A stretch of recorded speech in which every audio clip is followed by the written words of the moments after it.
Endi katanya ini lebih baik, jari ini lebih apik timbang budaya dulu. Endi buktine? Padahal menurut keyakinan Sabto Palon, budaya didukung ini kesampurnan dan lebih tinggi daripada surga. Ini kalau dibedarkan tuh lebih panjang lagi. Hai, tidaklah engkau Cina dan Anda, tidaklah engkau bangsa Timur Tengah, jangan mengucik-ucik saya untuk membuktikan bahwasanya dunia ini betul-betul tidak bisa diatasi oleh alam pikir dan alam nafsu. Sabto Palon meyakini sebagai kiblat peradaban dunia.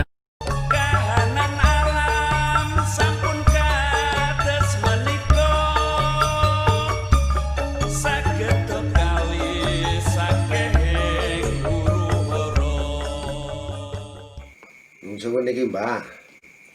Niku mbiyen Sabto Palon niku janjine maring sapa? Anu janji napa? Lah terus niku sing ditagih napa? Lah nagih maring sapa niku lho Mbah. Lah niki ben pada genah niki maksude saking akeh wong pada ndongeng Sabto Palon teng YouTube lah. Lah niki menurut pandangan lahir maupun batin, menurut kaum hadis sing diwakili panjenengan niki kepripun niki ben pada gamblang.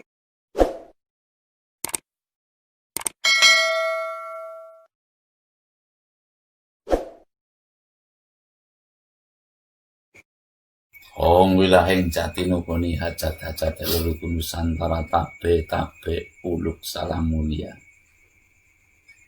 Pitakon itu adalah sebuah tuntutan jawaban yang tepat atas banyaknya juragan Sabto Palon atau Kaki Ismoyo Jati atau Kaki Semar. Dalam ulasan yang telah saya sampaikan itu, bahwasanya indang dunia itu ada 3.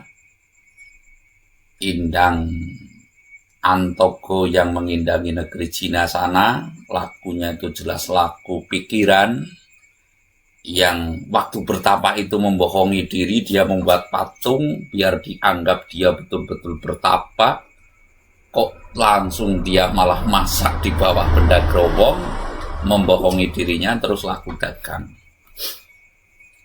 Nek ora bisa dagang, ora bisa mangan. Betara guru di sana, di Timur Tengah, karena puasanya hanya menyebut nama Tuhan, ya Rob, maka jadilah Arabia, yang di situ nasabdanya alam raya ini tidak akan bisa makan atau kesulitan mencari makan jika tidak, kasarnya ngomong itu, menjual nama Tuhan dan menjual ayat-ayatnya lah. Kaki Ismaya Jati atau Kaki Semar Putronoyo, karena tepat tapanya itu lemah, sehingga diwajibkan mengolah tanah. Mengolah loh ya, bukan mengulah, karena tapanya adalah mengulah rasa, dan itu indangnya pada rasa. Kalau di sana indangnya pada harap aja dalam malam nek wong Timur Tengah. Nah, kembali lagi kepada topik Sabto Palon nagih janji. Yang ditagih, kalau nggak keliru saya sudah mengatakan, adalah siapa saja, khususnya pada zaman Sabto Palon itu kan setelah Majapahit ini adalah wali yang akan mengubah Nusantara yang dari budaya adiluhung menjadi negara agama. Yang ditagih itu jelas para wali atau ajaran yang ditinggalkan. Yang ditagih sekarang, maaf kata, tuntutan itu kepada ulama. Artinya tuntutan Sabto Palon itu kepada ulama. Endi katanya ini lebih baik, jari ini lebih apik timbang budaya diluhung, endi buktine? Akeh kaji malah lebih akeh korupsi, umpamanya begitu.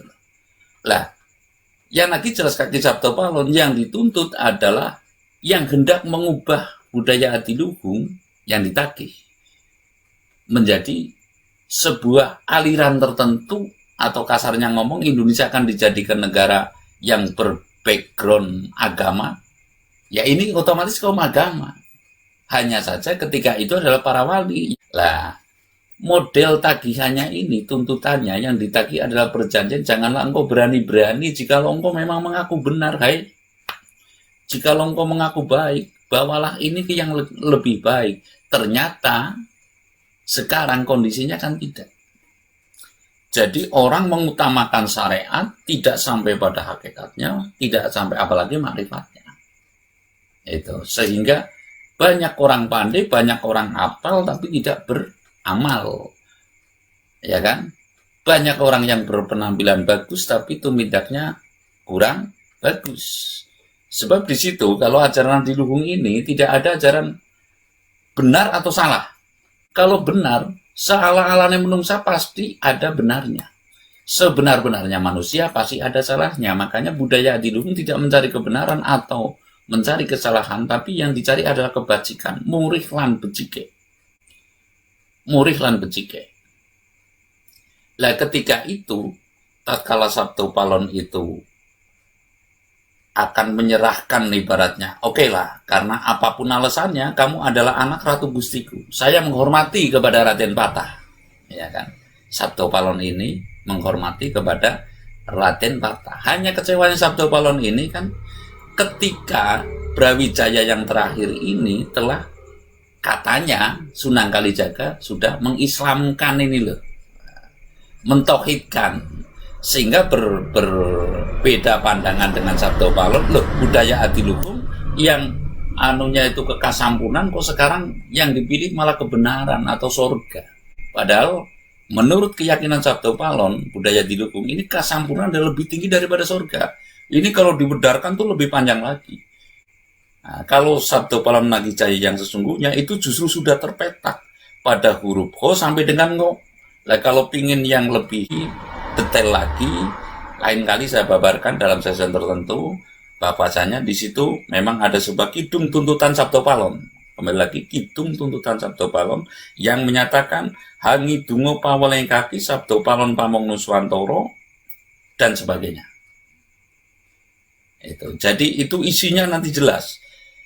Tidak menuntut secara menjahijaukan, tapi menuntutnya secara kejadian alam yang ibaratnya tidak ada yang bisa mengatasi, dan itu akan murakabi seluruh alam semesta raya ini, karena dia membuktikan kepada tuntutannya juga kepada Sang Yang Antogo dan Sang Yang Nilokonto. Hei, tidaklah engkau Cina dan Landa, tidaklah engkau bangsa Timur Tengah, jangan mengucik-ucik saya, intinya begitu loh.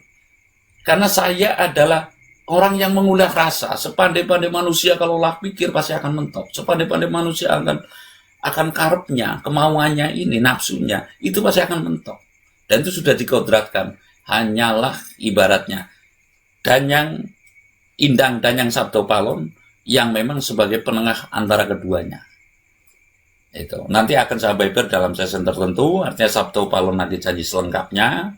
Untuk sementara ini, yang jelas yang ditagih pertanyaannya itu jelas ajaran agama, ya, yang telah mengaku baik, mana buktinya itu.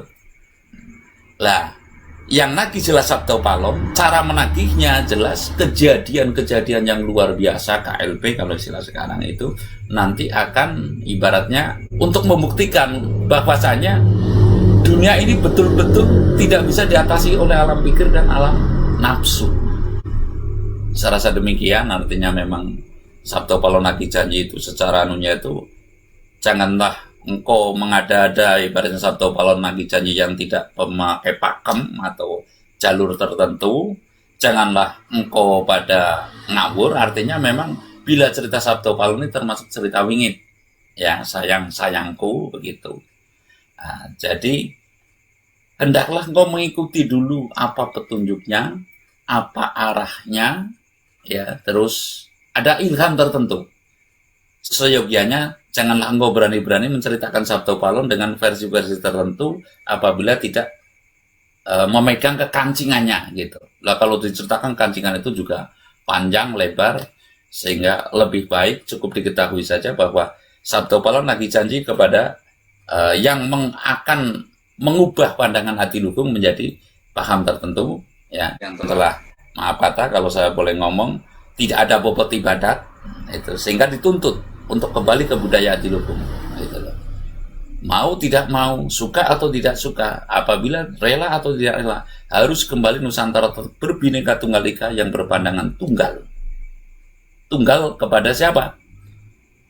Tunggal kepada yang gawe urip, sing gawe urip, gitu. Sehingga tidak ada pengubahan tatanan budaya adiluhung ini tetap adalah Sabto Palon meyakini sebagai kiblat peradaban dunia atas ulah rasanya itu, bukan olah loh ya, ulah rasanya itu, sehingga menungsa tahu kepada tepo saliro rasa rumongso handar beni aku tresnaning liyan kaya dene tresnaning marang diri sendiri.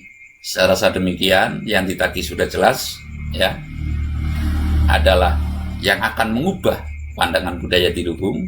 Yang naki Sabto Palon bentuk tagihannya adalah mawarno-warno wujuding bebaya. Terima kasih. Kaki Sabto Palon pamonuswantara leluhuring. Kalau benar, salah-alahnya menungsa pasti ada benarnya.